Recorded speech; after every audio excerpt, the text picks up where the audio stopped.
चाहे बड़ी चतुर्थी हो, छोटी चतुर्थी हो, किसी भी चतुर्थी का व्रत अगर स्त्री करती है तो उसके पति का तो उम्र बढ़ता ही है, साथ में उसके पुत्र का वैभव भी बढ़ता है। उसके पुत्र का वैभव भी बढ़ता है, उसकी संतान का सुख भी बढ़ता है। चौथ का व्रत अगर स्त्री करती है तो बच्चों का वैभव भी बढ़ता है। चतुर्थी का व्रत करने वाली जो माताएं होती हैं, जो चतुर्थी का व्रत करती हैं, आज भी चतुर्थी मान्य हो रही होगी, तो चतुर्थी का जो व्रत करने वाली होती हैं, जो चतुर्थी का पूजन करने वाली होती हैं, उनके भीतर का एक भाव होता है कि जैसे ही शाम का समय आए चंद्रदेव का पूजन करें, चंद्र जब प्रकट हो जाए, कलश भर लिया, उसके नीचे आखा दाना रख दिया, चावल गेहूँ जो भी आप रखते हो पूजन के लिए, ऊपर पात्र आदि रख दिया जलाशय, फिर अपन ने घी का दिया लगाकर पूजन भी कर ली। तो जो चतुर्थी का पूजन करने वाली होती हैं, जो चतुर्थी का नियम व्रत धारण करने वाली होती हैं, बड़ी बड़ी चतुर्थियां करती हैं या उसका नियम धारण करती हैं, तो चतुर्थी का जो पूजन करती हैं वो किस चीज के लिए होता है? केवल संतान, पुत्र, परिवार, हमारा कुटुंब, हम जिस कुल में हैं, हमारा कुल वैभव की ओर बढ़े, संपदा की ओर बढ़े और उसकी आयु बढ़े, वैभव बढ़े। बहुत ध्यान दीजिएगा महाराज, चतुर्थी की पूजन में जो आप आखा दाना रखते हो, गेहूं वगैरह कुछ भी जो भी रखते हो, उसकी बड़ी महत्वता होती है महाराज। यहाँ तक कहा गया है, चतुर्थी की कथा तो आप लोग पढ़ते होंगे, जो लोग पढ़ते हैं उनको मालूम होगा, चतुर्थी की कथा में लिखा है, चौथ माता के व्रत में वर्णन किया गया है कि वो आखा दाना जो रखा जाता है, मान लो कोई जरूरी काम होता है तभी आखा दाना को रखा जाता है, संभाल के रखते हैं कि हम इस काम के लिए जा रहे हैं और हमारा ये कार्य सफल होना चाहिए। तो जिसने चतुर्थी का व्रत करा है, जिसने चंद्रदेव का पूजन करा, चतुर्थी का व्रत करा, वो गणेश जी से विनती करके वहां से 2-4 आखा दाना उठा ले, और जो व्यक्ति का काम अटक रहा है अपने ही घर का, पर दूसरे कुल को नहीं देना, अपने ही कुल के अंतर्गत जो काम अटक रहा है उसकी जेब में, उसके पल्लू में उस चीज को रख दिया जाए। तो चतुर्थी जो अगली आती है, जैसे आप महीने की करते हो तो महीने की, और आप जैसे करते हो कि 4 अलग बड़ी बड़ी चतुर्थी करते हो तो उसके अनुसार आपका कार्य सिद्ध होता ही है। उस आखे दाने का इतना महत्व होता है क्योंकि चतुर्थी का व्रत करने वाली माता जब व्रत करती है तो स्वयं चतुर्थी की कथा में लिखा हुआ है कि पार्वती जी गणेश जी से चतुर्थी की कथा बचवाती। चतुर्थी की कथा बाची किसने थी? स्वयं गणेश जी महाराज ने। और सुनी किसने थी? माता पार्वती। चतुर्थी की कथा जब होती है तो उसको स्वयं गणेश जी बाच रहे हैं, तो व्रत कौन सुन रही है? माता पार्वती। और आपने जो आखा दाना लिया वो गणेश जी के भाव से लिया, गणेश जी से निवेदन करके, विनय करके, प्रार्थना कर उसको प्राप्त किया, आपने उसको लिया।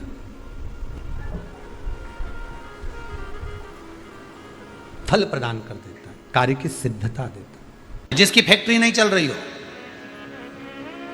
फैक्ट्री में बार बार कुछ तकलीफ आ रही हो, गाड़ियां नहीं चल रही हो, 4 व्हीलर गाड़ियां ले रखी हैं, कभी ट्रक गड़बड़ हो रहा है, कभी ट्रक में ये हो रहा है, कभी गाड़ी में ये हो रहा है, कभी बस में ये हो रहा है, बस एक काम करना है, दुर्वा का थोड़ा सा भाग लेकर पानी के लोटे में उसको डालकर 5 अक्षत के दाने उसको पटक कर उस गाड़ी के अंदर उस कलश को रख दो, बस आधे घंटे के लिए, और उस पानी को चक्के के चारों तरफ डालते डालते जाइए दुर्वा के साथ में, तकलीफ नहीं देगा। फैक्ट्री का भी यही प्रमाण है। दुर्वा में वो अमृत तत्व छुपा है जिसका सुख आनंद दे जाता है। ये दुर्वा बुधवार के दिन जो आर इस बार पड़ रहा है उस दिन समर्पित करिए।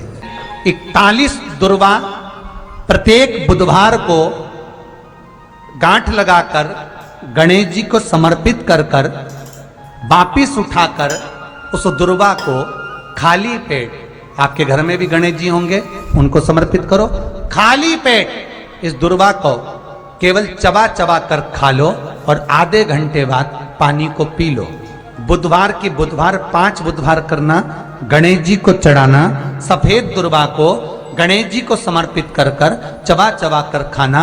उदर की प्रॉब्लम, जो भी मसा आदि की प्रॉब्लम होती है उदर से जुड़ी हुई होती है, जिस चीज से जुड़ी होगी, पेट की जितनी प्रॉब्लम होगी, आपको जितनी भी प्रॉब्लम होगी वो सारी 5 बुधवार करना, 6ठे बुधवार को जरूरत ही नहीं पड़ेगी। कभी मौका लग जाए अपनी जिंदगी में, कभी मौका लग जाए, कभी तुम्हारी जिंदगी में मौका लग जाए, सिद्धि विनायक गणेश जी का दर्शन करने के लिए जाओ, दगड़ू गणेश का दर्शन करने के लिए जाओ, अष्ट विनायक का दर्शन करने के लिए जाओ, उनके मंदिर में एक बार आवाज लगा कर कह देना हर हर महादेव। सबसे ज्यादा खुश होंगे मेरे गणेश जी महाराज, आज तो मेरे पिता का आशिक आया है, आज मेरे पिता को चाहने वाला आया है और पिता का प्रेमी मेरा भी प्रेमी।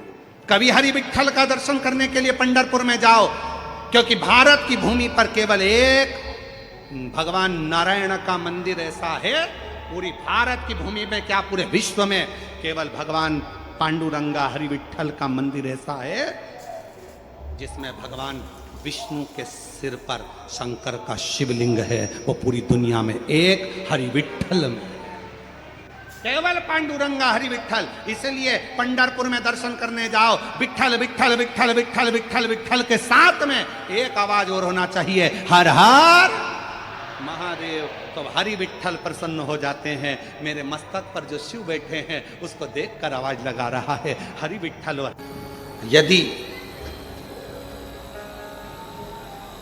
भगवान गणेश जी की पूजन और भगवान शंकर की पूजन दोनों जब शमी पत्र से करी जाती है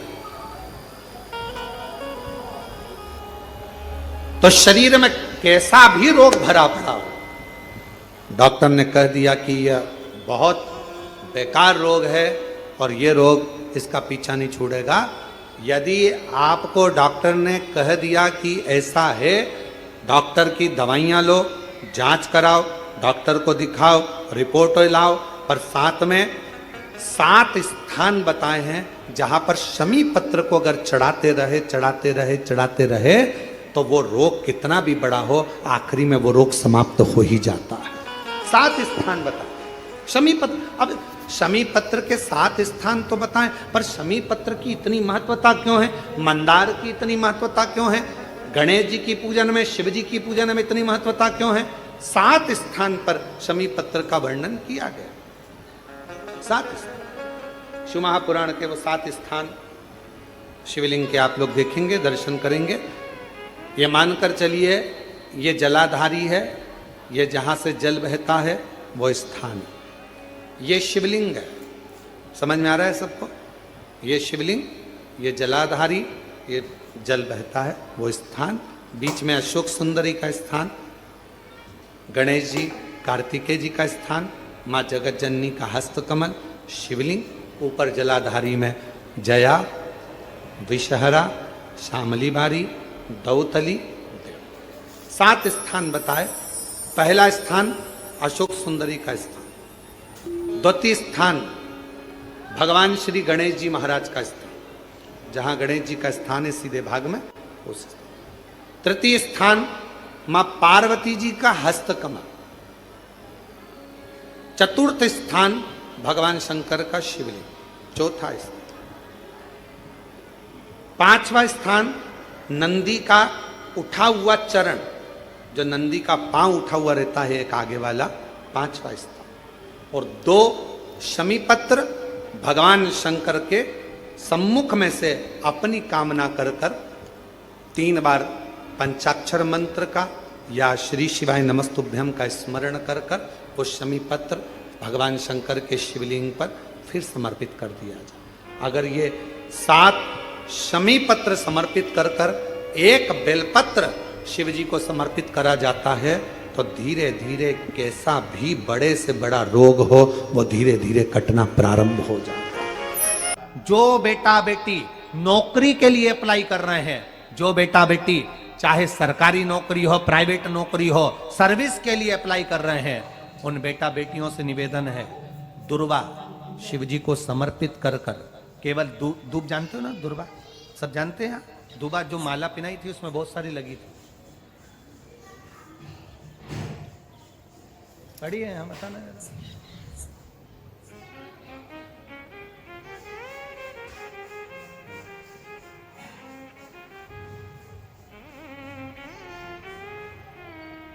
दुर्वा। जो बेटा बेटी सर्विस के लिए अप्लाई कर रहे हैं, तुम मेहनत करो, पढ़ाई करो, खूब पढ़ो, खूब तैयारी करो, अच्छे से तैयारी करो। जितनी मेहनत तुमने पूर्व में करी उससे दुगनी मेहनत तुम करो उस नौकरी को पाने के लिए। और साथ में जब एग्जाम के लिए जाओ, कहीं इंटरव्यू देने के लिए जाओ, दुर्वा शिव जी को, इस दुर्वा का जो डंडी का मुख है ये अशोक सुंदरी वाली जगह, फिर समझ लीजिए जैसे ये शिवलिंग ये गोल जलाधारी, यहाँ से पानी नीचे गिरता है, बीच में अशोक सुंदरी का स्थान होता है।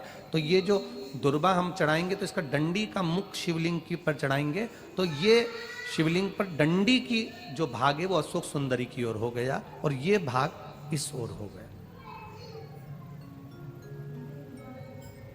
शिव जी को समर्पित कर कर पहले दुर्वा चढ़ाएंगे, उसके बाद में देवादिदेव महादेव को एक लोटा जल जो तुम घर से लेकर गए हो वो समर्पित करो।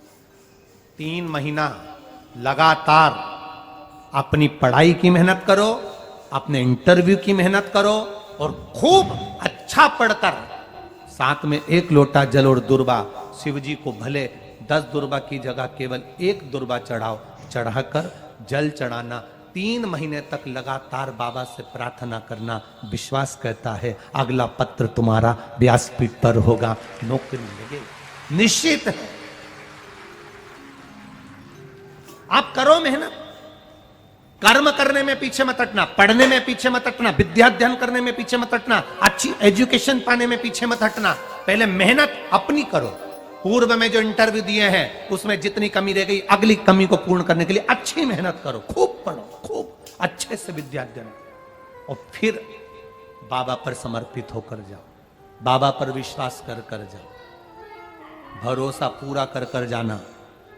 इंटरव्यू देते समय अपना विल पावर मजबूत होना चाहिए कि मेरे साथ मेरा काल अधिपति महाकाल है, अब निकल कर मानो। हम दुकान खोलते हैं, कपड़े की दुकान खोल रहे हैं, किराने की दुकान खोल रहे हैं, लोहे की दुकान खोल रहे हैं, भंगार की दुकान खोल रहे हैं, किराना की दुकान खोल रहा है, पान की दुकान खोल रहा है। हम दुकान खोलते हैं पर दुकान खोलने से पहले तुम्हारे 2 मन हो जाते हैं, चलेगी कि नहीं चलेगी, खोल तो लूंगी, चलेगी कि नहीं चलेगी। जिस दिन तुम दुकान खोलो 1 महीने पहले, 2 महीने पहले, 3 महीने पहले बाबा को दुर्वा चढ़ाकर 1 लोटा जल चढ़ाकर नियम बनाकर जाना। 3 महीने बाद मैं दुकान खोल रही हूं, 2 महीने बाद मैं दुकान खोल रही हूं और मेरा विश्वास कहता है दुकान चलेगी। जिस दिन तुमने विचार कर लिया कि दुकान चलेगी कि नहीं चलेगी तो वो नहीं चलेगी। जिस दिन तुमने विचार कर लिया कि दुकान खोल रही हूं, मेहनत करूंगी, दिल से करूंगी, भले मेरे पास ज्यादा माल नहीं है, जितना माल खरीद के लाऊंगी उतना बेच कर बताऊंगी क्योंकि मेरे साथ काल अधिपति महाकाल है, तो वो चलेगी। विश्वास दृढ़ी करो, भरोसा पक्का करो। जिस दिन तुम्हारा विश्वास दृढ़ी हो गया उस दिन तुम विजय हो गए, उस दिन तुम आनंदता में हो गए। बच्चों का विल पावर कमजोर हो रहा है। दोस्त कह देते हैं सीए की पढ़ाई बहुत कठिन है, इंजीनियरिंग की पढ़ाई बहुत कठिन है, डॉक्टर की पढ़ाई बहुत कठिन है। साथ वाले ऐसे मत ढूंढना जो तुम्हारा विल पावर कमजोर कर दे। ये वाली फैक्ट्री खोलेंगे तो हो सकता है नुकसान हो जाए, इसलिए ये फैक्ट्री खोलने का मन नहीं हो रहा है। फैक्ट्री का सेटअप जम गया, सब कुछ जम गया और मालूम पड़े, विचार करा कौन चलाएगा, कैसे होगा, कैसे चलेगी, तो वो फैक्ट्री कभी नहीं चलेगी। तुमने सोच लिया कि अपने क्षेत्र में नहीं है, मेहनत करूंगा, 4 चांद लगाऊंगा, कहीं पर भी जाऊंगा पर जीत कर बताऊंगा, तो वो फैक्ट्री भी भग दौड़ेगी। निश्चितता है आपका विल पावर कमजोर नहीं होना चाहिए। शिव महापुराण की कथा यहां तक कहती है मंदिर में जल चढ़ाने जाओ तो अपने घर से जल लेकर जाओ। मंदिर में तो बाल्टी भरकर रखा रहता है, लोटा भी रखा रहता है, कलश भी रखा रहता है। मंदिर का पानी भरकर, मंदिर की बाल्टी में से जल भरकर शंकर भगवान को नहलाना सरल है। अपने घर से जल लेकर जब जाओगे तो घर का वास्तु दोष, घर का पितृ दोष और घर का काल सर्प दोष तीनों उस लोटे के माध्यम से जाएगा और शिव को समर्पित होगा। हम एक निवेदन करें आप लोगों को, अगर स्वीकार करें तो कभी कोई विषम समस्या यदि आपके सामने खड़ी होती है, विषम समस्या जिसका कोई निराकरण हो ही नहीं रहा, सब दूर हाथ जोड़ लिए, सबसे कह लिए, सबको प्रणाम कर लिया, सबसे बोल दिया, सबसे विनय कर ली, तो भी वो समस्या मिटी नहीं रही है, तो हमारा निवेदन है 5 बेलपत्र, 5 दुर्वा, 5 कनेर के पुष्प शिव जी को समर्पित कर कर उसी 1 लोटे जल से 5 बार शंकर भगवान को जल चढ़ाना प्रारंभ करिए। लगभग 1 हफ्ते यदि आपने शिव को जल चढ़ाना प्रारंभ कर दिया इसी क्रम से, तो निश्चित है वो समस्या का हल 1 हफ्ते के अंदर बाबा को निकालना ही पड़ेगा और आपका लक्ष्य निश्चित करना ही पड़ेगा। अगर किसी कामना के वश अगर हम दीप लगा रहे हैं या हमारे मन में कोई भाव उत्पन्न है और हम बाबा से कहना चाहते हैं कि बाबा मेरा ये कार्य है आप पूर्ण करिएगा, तो फिर शिव मंदिर में भी लंबी बाती का दीप आप प्रदोष या सोमवार की अष्टमी या सोमवार या आप शिवरात्रि को बाबा से निवेदन कर कर लगा सकते हैं। हाँ, विशेष जब कोई एक बहुत बड़ी बात हो और आपके कार्य में कहीं अटकल हो रही हो, तो एक ही दीप में दो बाती, शिव और शक्ति, लंबी बाती बनाई शिव और शक्ति के नाम से, दो बाती एक साथ एक दीप में भी लगा सकते हैं। पर कब? जब विशेष कोई आपका कार्य हो और वो अटक रहा हो, विशेष कोई कार्य, और आप बाबा से प्रार्थना कर रहे हो, तो दो बाती का भी प्रयोग आप कर सकते हो। ऐसे शिव तत्व को जान, बहुत ध्यान देना इस कथा पर। शिव के मंदिर में कभी भी जाओ, तुम्हारा बेटा कोई नीट का एग्जाम दे रहा है, कोई कंपटीशन एग्जाम दे रहा है, तुम्हारी बेटी कोई परीक्षा दे रही है, तुम्हारा बच्चा, बेटा बेटी, पति पत्नी, कोई भी कोई एग्जाम में बैठने का प्रयास कर रहा है, पहले तो उससे कहो कि अपनी मेहनत 4 गुना कर, खूब पढ़, परिश्रम 4 गुना कर। और मान लो 5-6 बार दे चुका, 2-4 साल हो गए, 5 साल हो गए, तो फिर उससे कहो शंकर के मंदिर में 7 दुर्वा लेकर जाओ। कितनी दुर्वा? यहां क्या बोलते हैं झारखंड में? दुर्वा कि दूब बोलते हैं? दुर्वा। 7 दुर्वा शिव के मंदिर में लेकर, जब जल का पात्र साथ में, 7 दुर्वा को नीचे की ओर रखो हथेली पर, जल का पात्र हाथ में लेकर भगवान देवाधिदेव महादेव को जल समर्पित करो। 7 दुर्वा में से 6 दुर्वा षडानंद कार्तिकेय जी को समर्पित कर दो, 1 दुर्वा भगवान शंकर के शिवलिंग पर चढ़ा। अपने हाथ की 3 उंगलियां शिवलिंग का स्पर्श करो और अपनी कामना कहकर, बाबा बहुत एग्जाम दे चुका हूं, बेटा बेटी ने बहुत परीक्षा दी है, हो नहीं रहा बाबा, अब आपके भरोसे है। बाबा को विनय करो, शिव जी पे चढ़ी हुई बेलपत्र दुर्वा वापिस लेकर आओ। जिस बच्चा जब एग्जाम के लिए जाए, परीक्षा देने के लिए जाए, उस दिन वो दुर्वा को अपने मस्तक पर प्रणाम कर कर, नमन कर कर, षडानंद कार्तिकेय का स्मरण कर कर फिर एग्जाम के लिए जाए। पढ़ाई अच्छी करना, दिल से करना, मेहनत ज्यादा करना, और एक बार ये प्रयोग कर कर देखना, मेरा षडानंद कार्तिकेय सफलता जरूर प्रदान करे। 6 मुख से षडानंद कार्तिकेय जी का जो वर्णन हमारे शिव महापुराण में किया गया है, स्कंद पुराण में किया गया है, षडानंद कार्तिकेय जी फल शीघ्र प्रदान करते हैं, शीघ्र फल। महाराज, तारकासुर का संहार हो, षडानंद कार्तिकेय जी ने बाण छोड़ा, और षडानंद कार्तिकेय जी ने जैसे बाण छोड़ा, तारकासुर के शरीर को लगा, तारकासुर के प्राण छूट गए। देवताओं ने पुष्प की वृष्टि करी, रे तारकासुर तेरे हृदय में शिव बसे थे, इसलिए तूने षडानंद कार्तिकेय का दर्शन। शिव को समर्पित करें, अपने भाव की निर्मलता शिव से स्वीकारें। 7 दुर्वा, 1 लोटा जल षडानंद कार्तिकेय का स्मरण कर कर जब हम चढ़ाते हैं, तो उसका फल हमको मिलता है, उसका फल प्राप्त हो।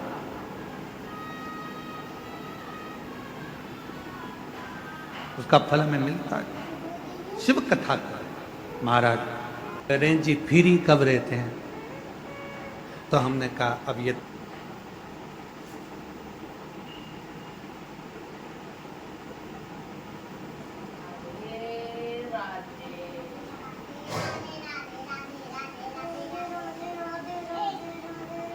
सीता जी के विवाह की कहानी सुनो।